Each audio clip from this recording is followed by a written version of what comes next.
This is genuinely insane as Rockets rumors are talking about a reunion with Russell Westbrook given the Houston Rockets' lack of guard depth. Westbrook is still a free agent and would be a perfect fit for the Rockets according to multiple reports. Welcome to Rockets Digest, everybody. I'm Jace Andrews. We appreciate you tuning into the show. And a reunion with Russell Westbrook is the topic of today's show. And we want to get a feel for Rockets Nation before we get going. So let me know in the comments before I tell you anything about this report. Would you like for the Rockets to sign Russell Westbrook? Yes or no in the comments section. I'll have the report coming after this and we can kind of assess after the video as well.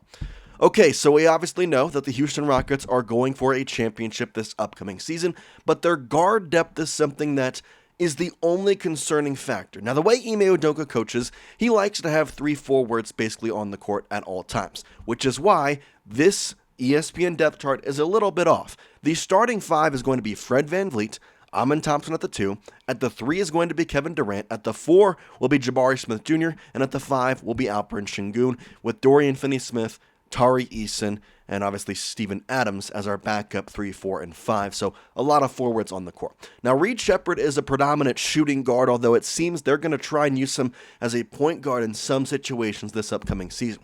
The only other guard the Rockets have is Aaron Holiday. I'm not trying to disrespect him because I do believe Aaron Holiday is a good basketball player.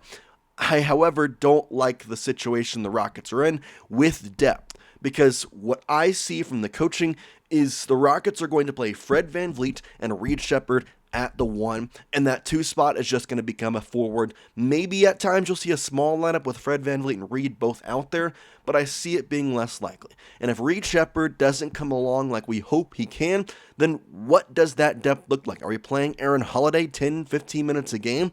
I'd rather go out and get a cheap guard, which is exactly what Russell Westbrook is. In fact, he was listed on a recent Bleacher Report as one of the cheapest and best guard options still available on the open market, just behind Chris Paul. That's where the report starts as we go to Jed Katz of Rockets SI, and he says this, quote, Russell Westbrook had a major bounce-back season for the Denver Nuggets this past year. The 36-year-old helped this team get to the Western Conference semifinals as a major rotational piece, pushing the eventual champion Oklahoma City Thunder to 7 games, end quote. Which is right, because when he signed with the Thunder, it was a very small contract. He wasn't expected to do much, and he didn't do much as compared to previous years that Russell Westbrook has been in the league. But in comparative to previous years, this was definitely a major upgrade, a step up. Now he's 36 years old, and kind of reuniting him with Kevin Durant would be such an interesting storyline to say the least. But for the Rockets' rotational purposes, I like the way he fits. We continue on with the report here from Jed Katz as we go and look at his stats real quick, because again, last season, 13.3 points per game and 27, almost 28 minutes per game is a major upgrade from the prior year. Almost a field goal percentage of 45%. 3-point percentage, honestly, you just need to put him in the corner because his corner threes are where he makes his bread and butter from behind the arc. Anything from the wings are a little tough.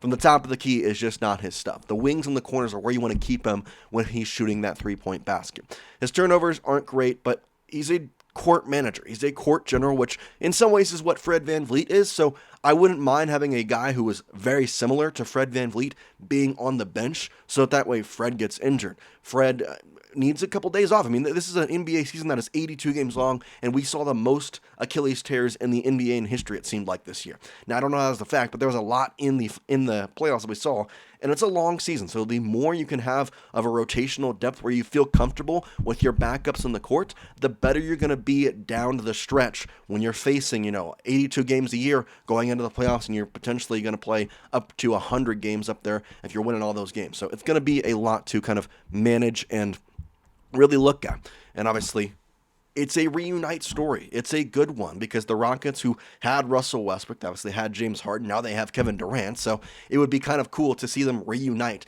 with Russell Westbrook. There was talk about James Harden being a reunite, but he wanted to stay in LA, took a little bit less money, and that's good for him. I don't think the Rockets were truly going to be interested in him in general. But with Russell Westbrook, the money he would cost, it does fit a lot of different standards when you're talking about cap space, when you're talking about depth chart.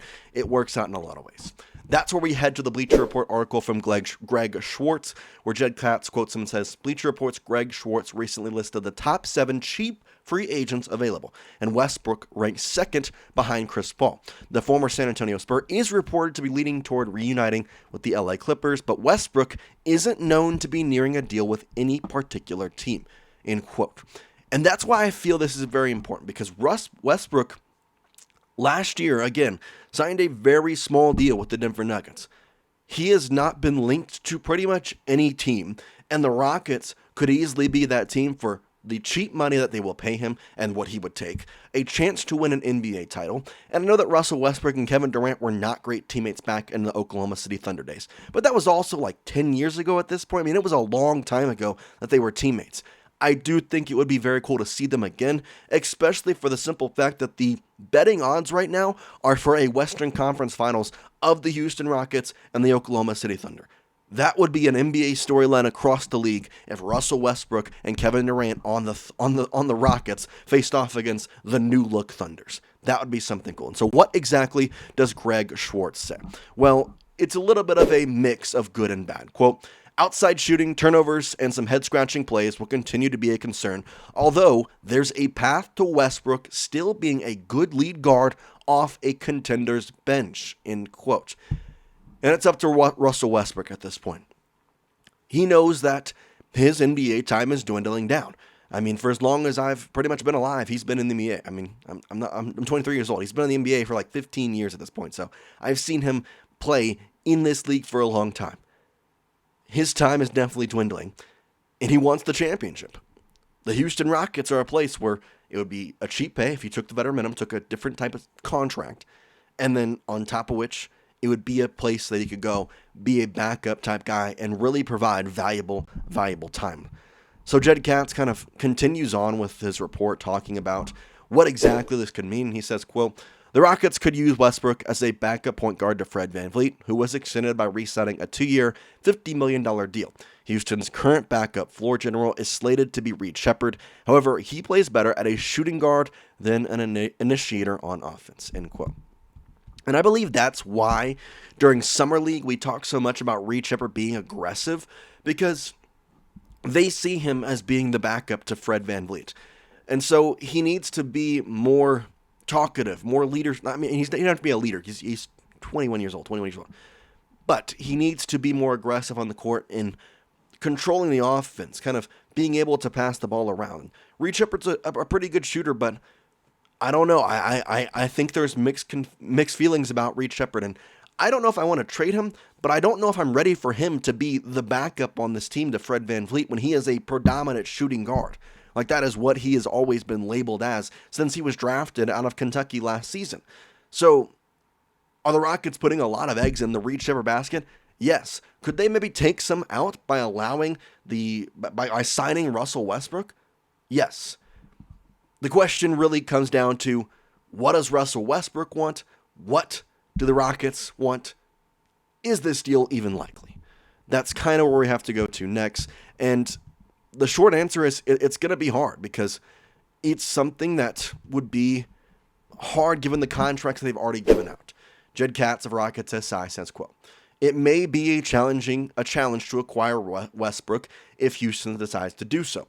Although his age and role limit his abilities, he declined his player option worth over $3 million.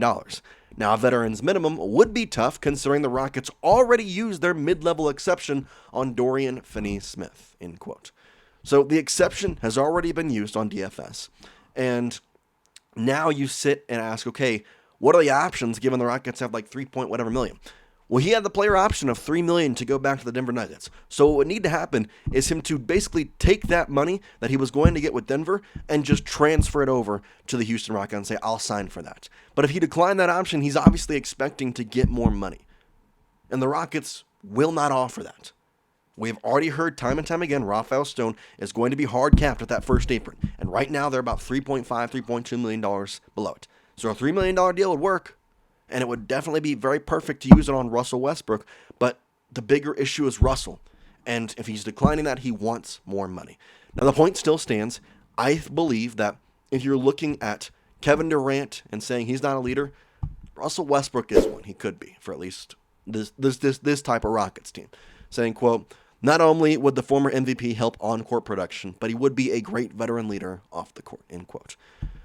Fred VanVleet is a great leader. I'm not trying to say that they need an extra one. I believe he is the leader that the Rockets need the most because of these young players being on the team with Fred VanVleet, knowing his leadership style. And honestly, the way that Fred VanVleet is on the bench with Ime Udoka, it kind of seems like he is a player coach, even though he's just 31 years old.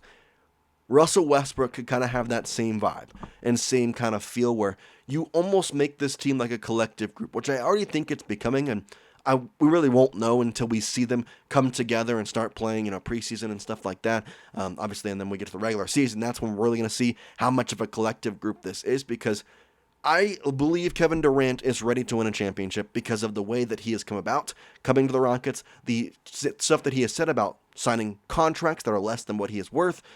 I think it's a turn of a page for the way he wants to play the game. I'm not saying he was ever selfish, but I'm saying that this is more of a leadership style than Kevin Durant has had in the past. Now, he's not going to be coaching the players on the court. I don't think that's the way Kevin Durant's going about this, but he's going to make it easier on this team to win a championship. And I'll take any help with that I can get. And the collectiveness of this group is so important. I do think Russell Westbrook would help with that. I mean, he signed the veteran minimum or the cheap contract with the Denver Nuggets and got them to the Western Conference semifinals. And we're literally maybe an Aaron Gordon injury away from making that a competitive Game 7 and taking out Oklahoma City. I mean, we could be talking about very different games if there was a couple things that went the Nuggets' ways with Russell Westbrook. So I plead what I have said. And you let me know if I'm right, am I wrong, and we go back to the question that I asked you at the beginning of the video. And if you're still here, first of all, I appreciate you. Second of all, let me know a thought again. End of the video, would you sign Russell Westbrook? And if you're watching at the end, I still want you to put yes or no in the comment section at the beginning. I want you to put Y or in if you're watching at the end and you have a second answer. If I changed the way that you thought throughout this video, you can reply to your own comment, whatever. But type Y and in or in the comment section instead of yes or no, so I know if I switched your opinion or not. That is all we got for you today on Rockets Digest. Obviously, we'll keep you updated on any other news and information that is coming out. And again, the Houston Rockets just finished up their Summer League officially. They did end up winning their consolation game due to Kennedy Chandler. I might have a video about him. Anyways, we'll talk about all the latest on their roster and what's to come over the next couple of months as we head closer to the 2025-2026 NBA season, which I, for one, am very, very, very ready for. We appreciate you all of Rockets Nation. We'll see you next time here. Peace out, guys.